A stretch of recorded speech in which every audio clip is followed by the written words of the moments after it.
Sa iban pa nga balita, nakarehistro kay incumbent Ambis Uwa Party List Representative Attorney Lex Colada ang pusil nga ginaligar na kaigo kag nakapatay sa anay punong barangay kag subong barangay kagawad sa San Rafael, Tigbawan, Iloilo nga si Giovanni Triste. Ini ang ginkumpirmar ni Iloilo Police Provincial Office Director Colonel Bayani Razalan sa ginpamangko sa mga katapos ang media sa ginpatawag sini nga press conference subong nga hapon. Ang pusil ang isa ka 45 caliber pistol. Base sa investigasyon sa Tigbawan Police, ini ang gingamit sa pagpangluthang sa biktima sang suspect nga si John Castro Jr. Apang sa nagsungka ang suspect, ginpanindugan sini nga hindi iya ang pusil kundi iya sang pupod ni Triste nga naglupok sang sila ang nag-agaway. Napasaka na sa piskalya ang murder complaint bato kay Castro. Gintinguan sang news team nga makuhaan sang bahin si Congressman Colada apang wala pa inisang sabat sa amon mensahe sa iya social media page.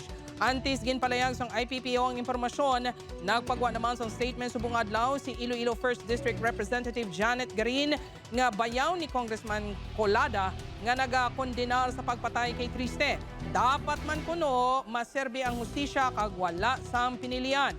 Ila kuno sadto nakatrabaho ang biktima kag wala sila sang malain nga mahambal sa iya. Nagpalabot man ini sang pagpakig-unong sa pamilya Triste. Ginahingyo man ni Garin ang kooperasyon sa tanan para masulbar ang krimen.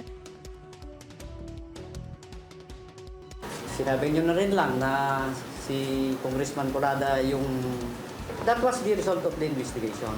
So, the firearm, kagaya ng sinabi mo, sa kanya nakaregister yung firearm.